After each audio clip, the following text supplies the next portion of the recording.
Kad mirušie apdomā nākamo piedzimšanu, kapsētās smaržo pēc pavasara. Viņi pienāk tuvāk par sapņiem, aizklīduši no savām pasaulēm, nomirt šai saulē. Piepeši apjautas viņas tavs ķermenis saraujas, kad viņas līd garām, it kā tu būtu rēks. Ainavas velve, zilā debesis, daži gaiši mākoņi, kā plāns aizkars nespēja pasargāt tevi. Zvani un gliemežvāki skan tuvu ausī. Katrā ielpā ir klātbūtne. Pavasarī viss atkal atguvis miesu, spoguļi mirdzodami, šūpojas vējā. Acis, kas uzziedējušas it visur.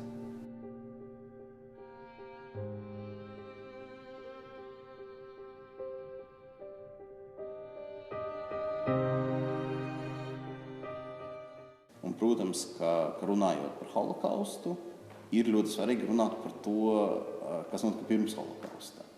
Jo galu galā pirms holokausta 4 gadiem ebreji 400 gadus dzīvoja Latvijā. Un tas absolūti nav iespējams, ka mēs sākam stāstu ar to, ka lūk, cilvēkus nogalināja. Ja? Tas nav adekvāti. Diemžēl tas tā notiek visbiežāk holokausta vēsture, tā tiek stāstīta. Un šai ziņā, protams, mums bija ļoti svarīgi parādīt arī Latvijas ebreju vēsturi pirms holokausta. Un, protams, ka mums tagad ir ļoti svarīgi pastāstīt arī par ebreju vēsturi pēc holokausta, lai parādītu, ka tomēr, neskatoties uz to drausmīgo katastrofu, tomēr ebreju kopiena Latvijā saglabājas un attīstās. Un ir ļoti daudz, kas interesants stāstāms par Latvijas ebreju dzīvi padomju okupācijas laikā, un tad jau atmodas gados un arī mūsdienās. Un, protams, mums ir arī ļoti svarīgs stāsts par glābējiem. Mēs bijām vieni no pirmiem, es varētu teikt, kas sāka nodarboties ar šo tematu, kas sāka pētīt, kas sāka vākt glābšanas stāstus. Un Vestermaņa kungs panāca, ka dažiem ļoti nedaudziem vēl dzīviem glābējiem tika piešķirts 3 zvaigžņu ordenis. Un, jā, mēs, protams, turpinām šo stāstus vākt. Burtiski šorīt man uz galda tagad guļ kārtējā vēstule, kur viena kundze, kurai, ja es nemaldos, tagad šogad aprit 100 gadi, stāsta par kādu glābšanas gadījumu. Tā neesmu vēl iedziļinājies, bet tas bija kaut kāds stāsts no Bauskas puses. Ebreji ar latviešiem, ar Latvijas iedzīvotājiem, dažādi tautību Latvijas iedzīvotāji dzīvo gadsimtiem. Un viņi parādās latviešu folklorā, viņi parādās latviešu literatūrā. Tur mēs tālāk varam runāt par to, kāds ir tas tēls, un tas ir cits stāsts. Bet ka tā ir līdzās pastāvēšana gadsimtiem, tas ir svarīgs moments. Kas stāsta par ebrejiem Latvijā, ja mēs nerunājam par Ziemeļvidzemi, kur ebreji bija diezgan maz. Tas visbiežāk ir stāsts par ebrejiem jūsu dzimtajā pilsētā. Jūsu apdzīvotajā vietā varat atrast kaut kādu māju vai kaut kādu objektu, kas skaitā saistās arī ar ebrejiem. Ka nav tā, ka ebreji tas ir kaut kur Rīgā vai kaut kur Daugavpilī vai kaut kur tālu. Protams, aiz ļoti daudziem Latvijas sasniegumiem ir taiskaitā arī ebreju ieguldījums. Ja, un ne tikai ebreju ieguldījums. Ja, ka, teiksim, ja mēs runājam par 20 un 30 gadiem, tad kopumā sabiedrība valdīja noskaņojums, ka visas etniskās grupas var kaut ko darīt Latvijas labā. Ja, un, teiksim, no tādiem pazīstamiem uzņēmumiem, ko dibināja ebreji un vadīja ebreji, tā ir Laima. Lūk, mums te ir izstāde par Libovica firmu, kas kļuva par radiotehniku, kas, diemžēl, tagad ir maz funkcionējošs uzņēmums. Tās ir velospēdu rūpnīca, tā ir tekstīla industrija. Teiksim, viens cilvēks, par kuru gandrīz visi ir aizmirsuši, bija tāds Izidors Frīdmans, kas bija pirmais valsts kases direktors. Tie stāsti par palīdzību. Kādā veidā tas notika? Es teiktu, ka jūs diez vai varat iedomāties, kādā veidā tas nenotika, ja mēs skatāmies to sociālo. Tur, protams, ka ir ļoti daudz gadījumu, kad vienkārši draugs, latviešu, krievu, vācu draugs glāba savu ebreju draugu. Tas ir skaidrs un tas ir loģiski, mēs visi saprotam, kā tas strādā. Ja pie tevis atnāk draugs un lūdz palīdzēt, tad, ir diezgan liela iespēja, ka centīsies mums kaut ko darīt viņa labā. Ja, atkal tur mums ir dažādi stāsti, ka cilvēki, kaut kādā brīdī viņi var palīdzēt, bet vēlāk jau viņi nevar palīdzēt.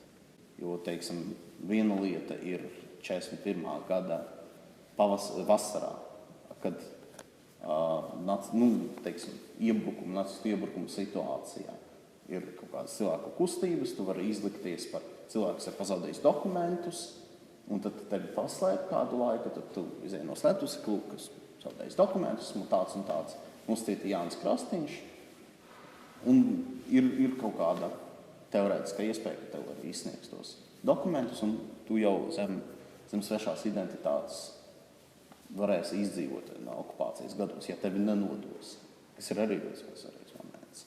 Viņi vienkārši klauvē pie durvīm, un sliktāk jau nevar būt. Ja, viņa bija tur pie bedres. Ja, ka sliktākajā gadījumā viņa tāpat uz bedri arī aizvedīs. Šai ziņā ir diezgan interesants stāsts par Robertu Sēdulu Liepājā. Es biju ierīkojis tādu slēpni savas mājas pagrabā, kas bija ļoti labi organizēts. Un tad, kad grupa ebreju izbēga no ieslodzījuma Liepājas getā, tad viņi jau zināja, kur iet. Ka tur viņiem bija sagatavota vieta, kur viņi var paslēpties. Ja, un teiksim skaidrs, ka tu nevari izsaukt ārstu, ja cilvēks tur slimo. Ja, jo ir ļoti liela iespēja, ka pirmais, ko ārsts darīs, ziņos policijai vai vēl kādam. Ja, un arī tas ir psiholoģiski ļoti smagi, ka tu saproti, ka būtībā jebkurš cilvēks tevi var nodot. Ja, un aizies bojā tie cilvēki, kurus tu slēpi, tu aiziesi bojā, tava ģimene aizies bojā. Bija, protams, tādi gadījumi, kad teiksim, cilvēki cerēja, ka varbūt viņiem par to tiks samaksāts. Bija arī tāds gadījums. Ja, jo, protams, ka daudz uzskatīja, ka ebreji ir turīgi, ka viņiem, protams, ir kaut kas. Un bieži vien bija tā, ka sākotnēji viņi varēja kaut ko dot, ja, ka viņi izbēgot no tā ieslodzījuma vietas, ja tā bija kaut kāda agrīnā stadija, tad viņiem vēl bija kaut kas līdzi, ko viņi varēja iedot, lai pārdodas, bet tas ir absolūti normāli, jo tad cilvēki ir jābaro, ko tu stēpji. Bet ko darīt tajā brīdī, kad viss ir beidzies, kad vairs nav ko pārdot tiem ebrejiem. Ja, un tad ir jautājums, tu vari padzīt tos cilvēkus, tu vari, es nezinu, noslapkot viņus, un bija Latvijā mēs nezinām par tādiem gadījumiem, bet, teiksim, Polijā mēs zinām par tādiem gadījumiem, kad ebreji vairs nevar maksāt, rupīgi sakoties par savu glābšanu, viņi tiek noslapkot.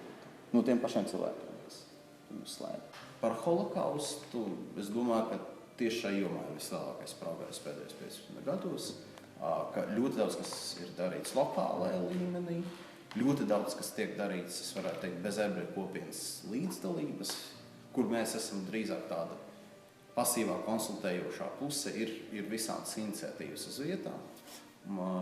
Tas, kas saistās ar bijušo sinagogu, kaut kādu pārveidošanu vai atjaunošanu vai transformācijām, tas, kas saistās ar ebreju kapsētu sakopšanu, tas, kas saistās ar kaut kādu piemiņas zīmju izveidi pie kādiem nozīmīgiem objektiem. Tas ir tieši tas stāsts, par ko mēs runājam, par to, ka ebreju vēsture ir lokāla. Kad cilvēki sāk apzināties, ka galu galā ebreji tie nav kaut kādi cilvēki no mācību grāmatas, kas parādās divas reizes. Pirmo reizi Bībeles laikos, un otro reizi Aušvicā, kur tiek noslapkavoti kaut kur tur tālu Polijā. Bet tas ir stāsts par cilvēku, pie kura tavs vectēvs gāja pirkt konfektes.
Liela daļa fotogrāfiju, kas saistās ar holokaustu, ne tikai Latvijā.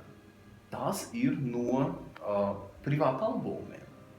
Kad cilvēki vienkārši parāda, lūk, mūsu dzīve Austrumeiropā, austrumos, Ostens, lūk, kas te notiek. Nu, tur kaut kādi skati, pilsētu skati, tur kaut kādi eksotiski zemnieki kaut kādās lupatās tērpi. Nu, kā ebreju nošaušana.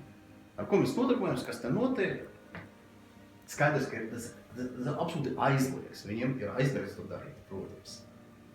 Priekšniecība formāli nepieļauj viņiem neko tādu fotografēt vai filmēt vēl trakā arhīvā. Nu, jo pēc otrā pasaules kara, protams, ļoti daudzus kara noziedzniekus tiesāja.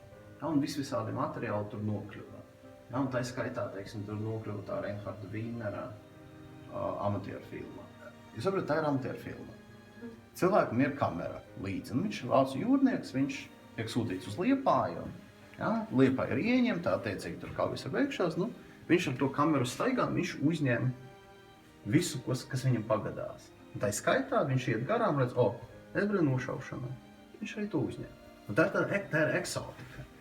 Tas ir turists. Jūs šodien ejot pa ielu, jūs redzat kaut kādu eksotisko skatu ārzemēs, ja, it īpaši kaut kur Indijā. Vai jūs esat droši, ka filmējot tur kaut ko, kas notiek, jūs patiesībā nefilmējat noziegumu?